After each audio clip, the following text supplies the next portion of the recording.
welcome, and this is Money Monday, your go-to show for financial tips and great insights on how you can become a great entrepreneur. And for the day-to-day people, we help you become financially independent in the future. My name is Angela Kaveta. Make sure that you get to interact with us on our social media handles. Utuambie unatutazama ukiwa pande gani, pia utuambie jina lako, that is on 0799 200 and we'll be so glad and happy to hear from you. And on today's edition of Money Monday, we're discussing about something that is quite transformative, something that is going to help you as a day-to-day person, whether you are employed or you're seeking a job somewhere. This is the space for you. That is how you can turn small income into real wealth, because according to that is global finance studies, nearly 60% of working adults live a paycheck to paycheck. In emerging economies, that number is even higher. So 60% is higher, and ukiangalia that is in Africa, over 70% of people in formal employment have less than 3 months saving. Do you have a saving account? Do you? Well, if you don't, make sure that you stay tuned. And also, studies show that only about 20 to 30% of income earners actively invest, while the majority rely entirely on salary as their primary and sometimes the only source of income. Even more concerning about this is lifestyle inflation increases by almost the same rate as income growth, meaning when salaries go up by 10%, spending goes up by 8 to 9%. So the big question today is, are we really underpaid or are we understructured? What could be the problem? Is your salary too little for you to grow?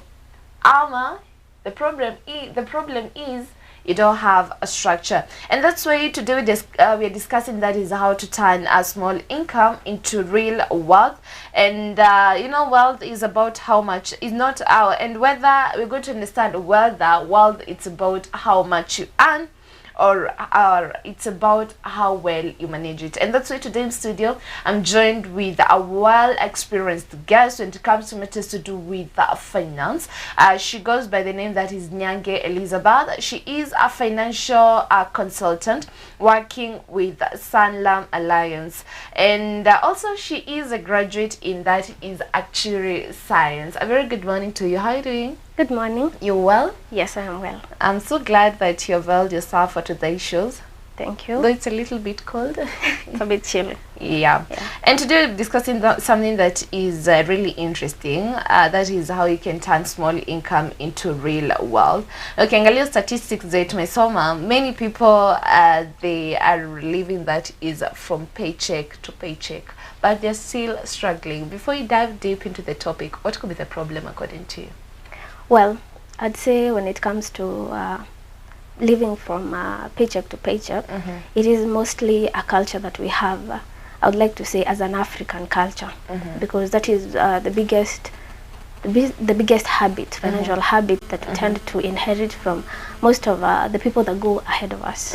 So I'd say it's a big challenge, and it's going to take a lot to get out of, and it is something you have to look at. It is very dangerous, and it's what is costing most of us what we have, and it is costing us the limit to what we can invest, how we can grow, even as a country, not even just as a person. Yes. I love that perspective. And if that is the case, now as we dive that is deep in the topic, when address that is the paycheck to paycheck crisis that people are going through out here. Why do you think so many people are professionals, are employed, earning good money, let's say 50,000, but still they are struggling financially despite having a sustainable income? What is the problem? Is the money so little? Well, Angie, first of all, you need to know the structures at which we were brought up in. Living from paycheck to paycheck has been something that has been done from our generations to generations. So it's not something we can cut off very quickly. But you find the reason why we tend to live from paycheck to paycheck despite the income, it is not that the income is little. It's just that the strategies that we apply to our income become very they're not good strategies. We tend to find ourselves, we are not really looking forward to what we can do with our income, the growth at which we want to grow our income, but yet you want to, we get overly excited with the paycheck that we get.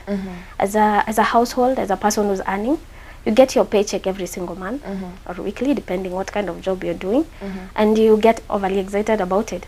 And wakati uko na pesa, you'll agree with me, that is the time you're the happiest. Yeah. But the things that you've been trying to do before the month ended, they disappear. There were so many things you wanted to do, but they disappear because you're excited about the paycheck. So you find yourself overspending the money that you have earned. And because you don't have any strategy whatsoever, you find yourself, you have spent all the income you have earned without doing properly what you're supposed to be doing. Yes. And there's something key that you've mentioned. You've mentioned that is the strategies that we use, they might be poor. I don't know what you think about it. Then, which are the better strategies? And if you say they're poor, can you highlight them for us? Okay.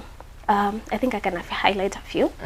From experience, maybe I've not had so much experience in when it comes to paycheck, but I would say there's something we usually overlook, the difference between a white man and a black man or an African man in this situation. You see, when it comes to earning from a person, what comes to them first is savings. Savings become their first consumption. In another language, you can say you pay yourself first, because savings becomes what you really earn for yourself. It is what is really paying you. You're giving yourself a thank you. But then for us, we don't save first, we consume first. That is, we pay our bills, you do other things with your money. And when we say pay ourselves, it becomes something different to us. When you say pay ourselves, you find yourself, you want to spend it, pige sherehe kidogo kidogo, you go on a trip. That is what you're telling yourself, that is paying yourself. But savings is your ultimate payout. So I'd say the first fail at our strategies is consumption before savings, because there is no way you're going to invest without savings, Angie. And saving is the first step to investment. So the key strategy starts from saving. What are you saving? What are you paying yourself? You know, you are paying your future at the moment with that savings. So I'd say that is the first misstep we do when it comes to the strategies we apply to our paychecks. Yeah. Okay. And if that is the case, please obviously make sure that you change from your kitu ya kujiambia tinambia mwili pole baby, taking yourself out to Diani, and start by that is saving. That is one way of paying yourself from what Elizabeth has told us. And as we talk about that is paycheck to paycheck, there are people who, because they are employed, they don't do anything else, you know. That is the only thing that they do. That's their only source of income, even according to statistics by it. How risky is that? Well, Angie, it is a very big risk. I think somebody once said the worst mistake you can have is you can do is have one source of income, because you'll never make it with one source of income. You need variety of income, because even in our country, the average income you can earn, the average income of the normal person is ranging between 20,000-30,000, at most 40,000. If that income alone, you're depending on that one paycheck alone, despite the fact that it could be a 9 or 8 to 5 job, it means your 40,000, which is before tax or after tax, everything depends on it. We have families that are depending on it. Your extended family, you also want to grow. That 40,000, believe it or not, it will not be enough. You'll always be saying, oh, pesa ni kidogo, it's not enough, the income is small. But you need to find other sources of income. For you to grow as a person, you cannot depend on one paycheck. Whether it is you want to invest or start a job that will make you have passive income, whether you're in a 9 to 5 job, it does not matter. One paycheck is the most dangerous thing you can have. It will ensure you've fed your family, but you will not move. Trust me, you will not move financially. You will not be able to invest, because that money will never be enough. and that's why you'll find yourself ending up in debt. So that is one of the most dangerous things you can have right now. Once you open your mindset to having another source of income, it doesn't have to be many, 2 or 3. Doesn't have to give you so much. It can give you 2 or 3,000 that you can help you invest somewhere else. It is the safest thing you can do for yourself. Yes. And when it comes to the world of finance, because you're talking about that is, what I'm getting from you, you bring the aspect of multiple streams of income.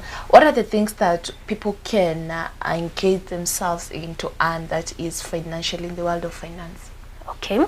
I think I can speak from a financial perspective. If maybe you're in the financial industry, there are so many things you can do for yourself. Maybe if you're an accountant, you can find there are other jobs you can do on the side. You can find you're helping balancing other people's sheets, such things. Those are the small incomes that you're adding onto yourself. And believe it or not, there's something we overlook when it comes to finding another source of income. It is mainly, what are you best at? What is the one thing? It might be a small thing, but it could help you a lot. Whatever you're really good at is what you start with. You cannot wake up one day and go looking for another side job. You won't make it. Start from where you are. If you're in accounting, just know there are some other companies that do not have permanent accountants or so. You can also help in that department. Connect with people. They can give you other job opportunities, where in small factories they need somebody to balance their sheet, or they need their books kept. They need if you're in auditing, other people needs to be audited. Those are some of the side gigs you can get in terms of financial industry. But if maybe you're not into the financial industry, start from where you are. What do you like doing most? What are you good at? Even if it's something small, that is what can save you. Yes. Even if you're earning 5,000 shillings, there's something you can do. Yes. That 5,000 shillings is very big. Imagine, Angie. If in this economy? It is.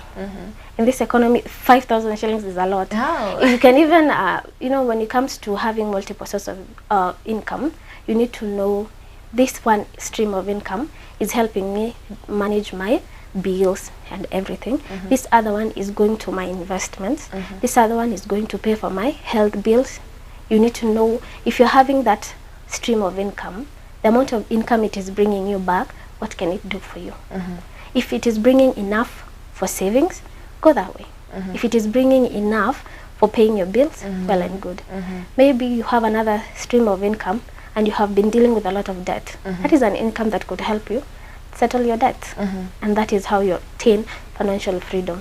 You lay small foundations for your income. Yeah. I love what you said. Asking yourself, I'm earning 5,000 shillings. What can it do for me? Yes. Probably for viewers, that's something that you're supposed to ask yourself. When you're earning 2,500, you're earning that is 5,000. What can that small income do for you?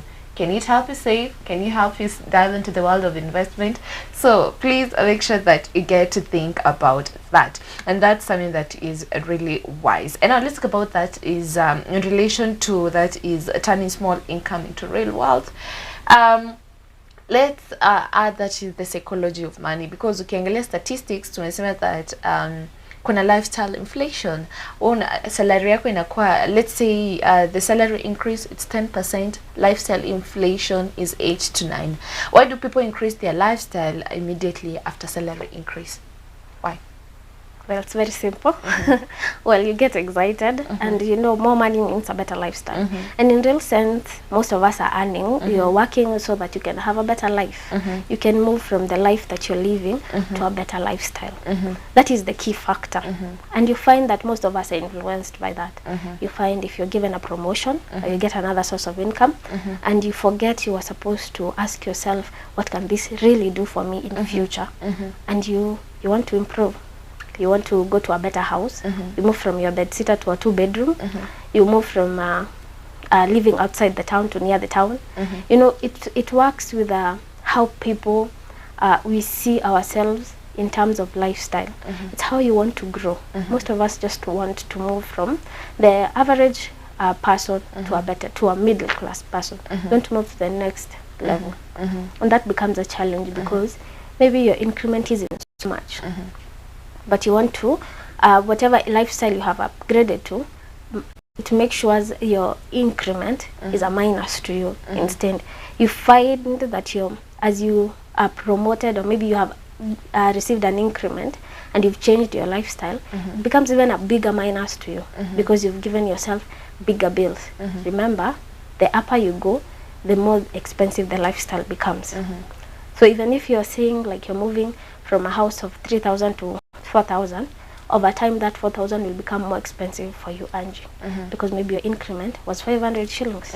That becomes a minus. So most people just want to improve their lifestyle, but they keep forgetting you have to adjust according to the person you are. And change is not a sprint.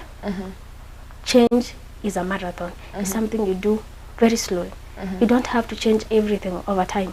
You can do one by one. Don't do multiple. If you're changing your lifestyle, it becomes more expensive. Start with something small. Maybe if you're promoted and you want to shift from your house, don't shift from a 1-bedroom to a 3-bedroom. Does not make sense. You can shift from a 1-bedroom to a better 1-bedroom that is slightly, maybe moving from 10,000 to 11,000. Something that will not be a big change to your lifestyle, and it will not affect your income so much. Yes. I love that. Very interesting. And before we go for a short break, then it starts in the mind, because people have already inserted something in their mind. I want to become wealthy. I want to become like Elon Musk. You know, people have dreams and everything. But how much of wealth building is mindset versus the income level? Well, it is big on the mindset. Start with the mindset. If you look at some of the richest people in the world, calling Elon Musk, the world billionaires, even the silent ones, you'll find that it's all about the mindset, how you set yourself to move, because wealth creation is a process. It's not something you jump off. And that is the biggest mistake we have with our generation. They think you want to invest something today and it gives you $1 million tomorrow. That will never happen. Ask Kina Elon Musk, did their conversion happen overnight? Not really. They had to invest over and over and over again and have some patience, because wealth takes time. And it takes consistency. So it is more of a mindset, because patience comes from here up there. If you have that patience and you have that strategy and you believe in it, you won't be akuna pali. You will start or something. You will create that wealth over time, and there's a difference between being rich and being wealthy. If you want to achieve being rich, you will go to all sorts of incomes, all sorts of types of jobs. You want to get as much money as possible. But if you want to move to create generational wealth, you need to have some time. You need to have patience and strategies. The foundation. Yes, a good foundation that is going to ensure that wealth will be working for your generation and generations to come. Yes. Okay, that's very wise. We'll go for a short break. Then be right back with the same conversation, that is turning small income into real wealth. And something that has stood out for me is that little income, that 5,000. Ask yourself, what can it do for you? How can it work for you? Can it work for you? Can it make you save? Can it make you invest? And that will help you into building real wealth. And another thing that you've been told, real wealth demands a good foundation. Stay tuned. We'll be right back after the short break with the same conversation. A very good morning to you and welcome back. This is Money Monday, your go-to show for financial tips on how you can become a great entrepreneur. And again, for the day-to-day people, how to become financially independent in the future. Because that is our goal. That's what today we're discussing. That is how you can turn small income into real wealth. That 5,000 that you're calling it little, there's something that it can do for you. And I'm back with my guest. Her name is Elizabeth Nyangi. She is a financial consultant working with Sanlam Alliance. Welcome back. Thank you. And I love the way in the first segment umetuonyesha there is something that you can do with that 5,000 that you're earning. And before you dive that is into the systems that I can use as a day-to-day person to build wealth on that small income that I'm earning. When it comes, because wealth, I think you need assets. I'll start by asking, is money an asset? It is. It is an asset. Money is an asset? It is an asset because in layman's language, an asset is something that is adding value to you. And money is one of the biggest assets you can have, because that is the start point of making more assets for you. So I'd say yes, money is an asset. Yeah. And at what rate, you know, because kuna mtu mwenye anasema an asset, something that's supposed to give you something back, you know, but people are like, the economy, everything is expensive, we don't see the money doing anything for me, kila siku ni kutoa kwa mfuko. So when do we say it's an asset? Whichever amount of money you have is an asset regardless. And believe it or not, the economy is always going to be bad to someone, because there's never a day the economy is going to be good for everyone. Whether you're earning small or you're earning a lot, there's always going to be something you're complaining about. The money is never going to be enough. So that small amount of money you have is your greatest asset. You start from there. Yes. And how you're using it. Exactly. Okay. And if that is the case, that is money is an asset, and it means that you can also use money to build something. And for you to build, it means that there are systems that you need to build wealth from that small income that you're earning as a day-to-day person, or from a person come to mwenye paycheck to paycheck. What are the systems? Okay, first of all, I'd like to say, as much as money is an asset, it is also a tool of investment.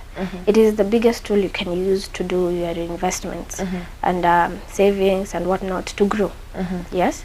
So when it comes to these systems that you're laying into foundations, you start with where you are as a person, because so many people have different incomes. And there's something I like using, because we all have different paychecks, we have different incomes, and on top of that you also have different responsibilities. So your income really has to match your responsibilities too. So if you find yourself, maybe if you're a Gen Z as a person, maybe you don't have a family yet, the only person you have to take care of is yourself. You're the biggest responsibility. So what are some of the systems that you can use, or some of the strategies you can use to make sure your money goes where it should be? So I'd say, even if you have, maybe you're earning between that less than 10,000 to 20,000, because those are the menial jobs that we have at the moment. You start with ensuring you have a good and a proper budget, because like it or not, that 20,000, that 10,000 has to go to all the right places, and plus other sources of income. So the first place I'd like to say, we usually advise the Gen Zs, the young people, the people who have no families yet, you have to ensure that 60% of your income goes into savings. 60%? 60% of okay. it, yes. Because it means your biggest consumption is you, and it become your biggest risk, because you will overconsume while you don't know. So your biggest part of your paycheck should go to investment and your savings. You only need to take care of your rent, your transport, and your food, and maybe clothing, na sherehe kidogo kidogo here and there, which is not a must. Sometimes you don't even have time ya hiyo sherehe. If you have a family, at least 40% of your income should be going to investments and savings. And if you have maybe a bigger family, that is, we're talking, you have a wife and a few kids and other people who are depending on your paycheck, a minimum of 20% of your income should be going to savings and investment. If you have such a strategy, Angie, you'll be able to make sure that this 60% that I'm saving, 10% of it is going to my emergency fund, 10% is going to my future savings, to my retirement savings. I'm going, like 10% is going to my circle, if I have one. You are able to tell where this 60% could actually go. If you really need, maybe you're planning to do bigger reinvestments, and maybe you have debts that are running, that is where the 60% comes in handy. It will ensure that you have a stability in terms of financing and how to balance your money, how to use it best as a tool, as an asset. Yeah. And I love the way you have divided that, the 10%, you know, if you have a family, 40%. For the Gen Zs, please make sure 60%, as she has said, inaenda, that is to saving and investment. And on that aspect here, investment, for a beginner, for someone when you say, I've never invested, what is a friendly investment option for someone who's earning something so little? Or Okay. One that requires low capital? Okay. I'd say the first thing you need to have for yourself is an emergency fund. You know, most of us really suffer because we are living for those from one paycheck to the other, and you don't have a fallback plan. That is the biggest danger that you have with that kind of lifestyle. It means if anything happens, you're destabilized. If you change your income, if maybe you lose your job suddenly, you don't have anything to hold on to, and you end up in debt. So I'd say the first place you need to put your income, but the cheapest place you can put your savings first is your emergency fund. And you have options as low as banks. You have money markets. There's some good places you can put your emergency funds. If maybe you don't have such big investments to do, that 1,000, 2,000 you put there every month after your paycheck is something that is supposed to save you on a rainy day. An emergency, somewhere you can access it very easily, even through your phone. We even have M-Pesa. You can do it in your M-Pesa. You lock it to ensure if something happens, I can hold on to myself. I can grab something somewhere. Because I think many people when they don't invest pesa and then something happens, you don't have an emergency fund, you're like, I want my money back. And then you need to pick a loan. Yeah. Exactly. So that is the first step. To anyone who hasn't done any sort of investment or savings, ensure you have an emergency fund first. Second, we have something we call mid-term savings or short-term savings.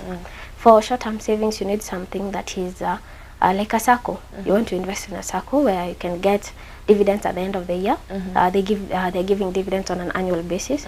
You want to see how your money is working. Low risk, and it ensures you can be able to track your savings, how they are going. And in future, maybe if you need a big loan for your investment, because even for a SACCO is also a loan vehicle. It is something that is supposed to boost you if you're doing bigger developments. So that is a short-term savings. You can access your money, maybe not so easily, but I think you can access it after 3 months on a 3 months notice. That is the second place you can go. We also have other options for microfinances. Maybe you have sorry, if you have an app, you can start saving from money markets too. And then you also have other short-term savings that could come from the insurance. That is short-term savings, we're talking between 1 to less than 5 years. Then somewhere you can track your savings, how they're growing, and they have very good returns. So that is the second step. I can advise someone who hasn't done any savings. So first you have your emergency, next you have your short-term savings, because you cannot go far if you haven't started with a step yet. Then from there you can move to your long-term savings. We're talking retirement, talking education for your kids. We're also talking the fact that you need to do your developments, your mortgages, your funds. You need to buy a land, you want to reinvest in the future. Those are your long-term savings. So I'd say the 3 categories are very important, and you need to be particular with it. You need to know, why am I putting my emergency fund in money market? Because money market is giving me a better interest than the bank. Why am I putting it in SACCO? Because I want to be able to access some dividends at the end of the year. It will boost me maybe during Christmas time. You need a lot of money to spend at the end of the day of the year. Why do I need to invest in my kids' education? That is to ensure by the time they are going to school, I am not straining, and I can be able to do my investment regardless of having a big family. Yes. That's so good. And what I'm getting from you, for the short-term investments, they're supposed to boost your long-term development plan. Yes. Okay. And there's another thing that you've also mentioned, that is most people opt to go for money market when it comes to matters to do with investment, and it's because in our pay that is interest, and most of the people, they don't understand how powerful is compound interest or the compound growth that is in a period of 5 to 10 years. What's the power of the compound growth? Well, I'd like to say, to start with the lowest interest that we know. Most people know simple interest, and it becomes very hard for someone to differentiate between simple interest and compound interest if you're not really explained. And you see, that is where some of the financial institutions take advantage of you and your money.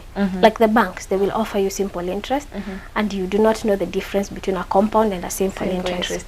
And your interest that you earn in simple interest becomes the charges that they will deduct for your transactions and whatsoever. So at the end of the day, you find you're not really earning anything on your money. So if you're looking at compounding interest, the compound interest, it means even the interest you're earning is earning something on top. First of all, it protects your principal, that is the money that you've invested. It ensures there's never a day your principal is earning a negative. It may earn something small, but it may not earn a negative. You will still, at the end of the day, have your principal in full. I think that is the biggest advantage when it comes to money market. That's why people found the beauty of money market. So compounding interest, and you add a long term, a period of time that is long, you'll find that it will give you some really good returns. It is if you can take advantage of compound interest, please do, because it will make sure your money will work to its full potential. Yes. I believe our viewers, you are learning something. Please interact with us on 0799 200 100. Tuambie, what is that one thing that has stood out for you? And I believe at least you've understood that is the power of compound growth, or we call it that is the compound interest. And earlier you mentioned that is something to do with debt, and I want to connect it with that is matters to do with wealth creation, because most of the people who are earning something that is little or a day-to-day person, when you earn pesa kidogo, most of the times they end up in debt. So does it mean that on that path of creating wealth, I should clear my debts first, or what should I do when it comes to debt management? Okay, when it comes to debt, you know, even a country cannot stay without debt. And it is impossible even for a person who's wants to get well to stay without debt. Of course, you cannot stay without debt because it will ensure you grow. It is also a vehicle of investment, but you need to know how to manage your debt and how to keep it at bay to ensure there's never a day your debt will overflow or your debt will eat into your assets. So you have to ensure that as much as your total debt will never be more than assets and more than what you have. So your debt is supposed to be just a vehicle to push you even further, because sometimes you want to do a big investment. Maybe you want to boost your business. It's doing well, but you need to boost it and you don't have enough cash. That's why you go to your bank or your circle or your loan institution of choice and you pick a sizable loan. But this loan, there's something that we forget as Kenyans, and that is the biggest mistake that we make. We forget loans are supposed to be for investment. You want to ensure the loan that you pick can be able to repay itself, not you pay the loan. You're not supposed to pay the loan. The loan is supposed to be reinvested, and the investment is supposed to pay the loan. There's never a day that a loan is supposed to come out of your paycheck. It is supposed to come out of your investment, because it is supposed to be a vehicle. You want to pick a loan, you ensure that you have a business that is running. You want to boost your business, you want to start a business. That is when you pick a loan to ensure that that business at the end of the day can repay that loan. That way your paycheck will never have to suffer because of the loan. That is one. And we find that most of us as Kenyans, we are so used to loans. Just because somebody wants to give you a loan, you're taking it. You want it, You want it. It's like free money, but you forget it's not. In fact, you're sold. They're selling you money because you have to pay it with interest on top. And there are so many institutions, different institutions, microfinance, circles, banks that offer those. You also need to know why you need to pick a loan. That is the first step. Why do I need this loan? Do I want to maybe refinance myself or refinance my business? Why do I need to have that loan? Once you have that question, there's never a day Angie I will come tell you, I have a loan, I want to give you a loan, and you say yes. Because after you asked yourself, why do I need a loan? you don't need it, and you'll be like, fine, thank you, I will not pick it for now. So we tend to drown in debts because we do not know the purpose of the loans, and they're just pushed onto you. And I want to put it out there because I've seen a lot of civil servants suffer because of loans. They're really drowning in debts because of that. And if you ask that person, why did you pick this 1.2 million? They have no idea. Where did it go? Maybe did you buy a car, or did you maybe start a farming business or something? Nothing. They have no idea what happened. And now they have to repay that loan for a period of 10 years. That means you have 10 years, you have to put your life on stop for 10 years to repay that loan, which you cannot account for. Can we say it's because probably they have at the back of their mind, they know, you know what, I'm having a high income, you know, by the end of the month I'm earning that is 100,000, so why wouldn't I take a loan and najua nitalipa? Can we say that? Not true. You see, that now comes, it shows the kind amount of ignorance we have when it comes to how to manage our finances. Because as much as I have 100,000 at the end of the month, if I pick that loan, if I am paying 20,000 a month, now it means I'm going to earn 80,000 from now on. See, that has already pushed you back. 20,000 for the next like 5 years. That is a lot of money that you could have done something else with it. On top of that, I think people are not really aware of what loans are. They are not really aware of how they can work with loans, because these big investments are done through loans. Even the banks are working through loans. These are some of the investments that are done through loans. But if you don't have you see, when we were saying the power of a mindset, the strategies, if you don't have that, of course you'll pick that loan and say, I'm earning 100,000, and then next month you see 80. You remember, oh, my 20,000 is back on the loan, and I cannot account for it. So I think it's a very big topic, and people need to handle it with care when it comes to debt management. Even if you're in debt currently, we say there's always hope. Even if maybe you're drowning in it at the moment, most people are. And out here, people are drowning in this. Call it Fuliza, Tala, mobile apps, microfinances, the Premier, a lot of them, people are drowning. But you find there's always hope. And once you want to get out of it, you can always do so. I think the only thing I can advise you take the first step is we advise you recollect them. You like bring them, consolidate your loans, and then you categorize them. Know which ones are personal loans. Know for personal loans, maybe you took a loan from a Shylock or your friend, such loans, and then you also categorize them according to the urgency, according to how much you need to pay in return, the interest rate, so that you can be able to repay your loans well. You can categorize those loans and reduce the amount at which you are paying at the end of the month to allow you room for maneuver.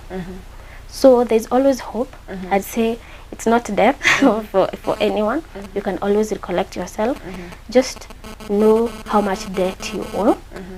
Then sit down with your debt, categorize them, know which ones are the emergency one you need to pay off, which one can you negotiate with the lenders. You can negotiate for a lower interest, an extended period, a lower premium. That way you can reduce the stress on you, maybe your pay slip or how much you're paying.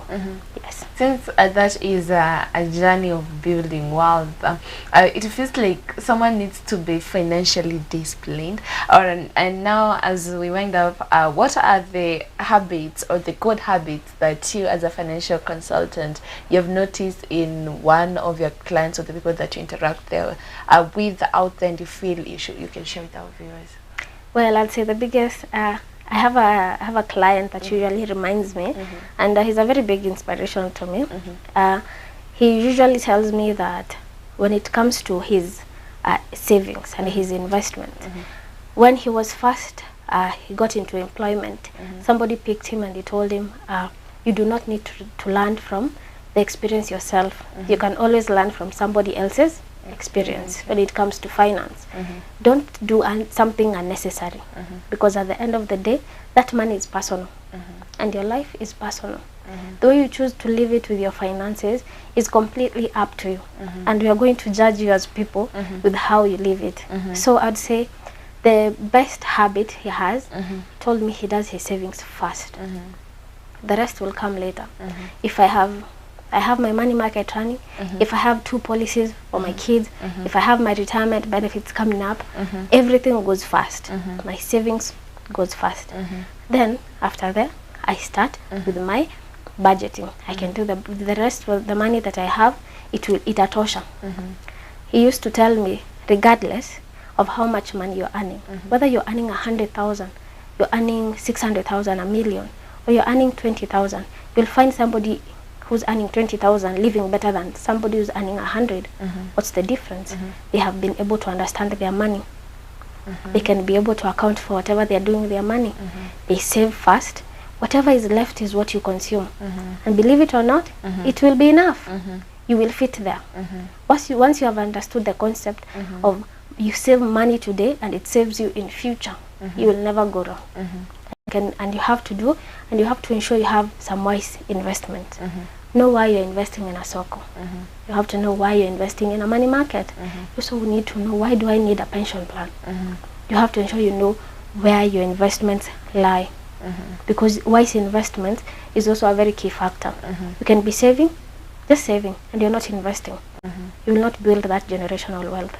So once you know you can account for your savings and you've done a wise investment, you're good to go. Yeah. So you get to answer the why and the when, the period of which you want to invest. Yes. Okay. And as we wind up, for someone who is watching, let's say for example a 25-year-old today, what would you advise them when it comes to the financial rules? Well, the first rule in finance that you need to take advantage of is time.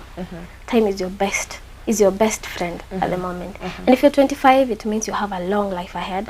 You're still young, probably don't even have a family yet. So I'd say time is your friend. Take advantage of this time. Invest as much as possible before any responsibilities start to come in place. And I like to tell my clients, you put a strategy first, and after you lay that foundation, the people that will come will fit into your system. Instead of having to create systems when they are here. Create systems first and they will fit in. So I'd say for the Gen Zs out there, and I'm happy because I am one, I like the fact that they're educated and we understand and we're always ready to learn. So time is of the essence, but it is the best you can have when it comes to finance and building your wealth, because it will take time. You start now, you don't start tomorrow. It was better started yesterday, but since you didn't start yesterday, start now. Build your generational wealth from now. Account for it on a daily, account for it on a weekly and a monthly. You can still live your lifestyle the way you want and build your wealth the way you want. I love that. That's a very wise. Thank you so much for availing yourself for the show. And to those who are interested in matters to do with financial consulting, you can share your contact.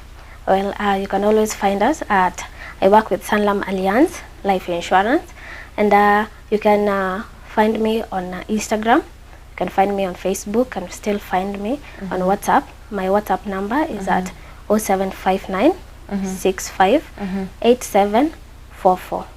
Yes. Feel free to reach out for any financial advice. For any need further clarifications on the products that Sanlam offer, you can always feel free to reach out. I'm sure they'll get to reach out. Thank you so much. You're welcome. For our viewers, thank you so much for tuning in for today's shows. I believe that you have learned something, and now you're supposed to ask yourself, will your next salary maintain your lifestyle, or will your next salary build your future? Please make sure that you get to ask yourself that question, and don't just earn money. Make sure that your money is working for you, because remember, money is an asset. I'm Angela Kavete. Till next time, bye bye.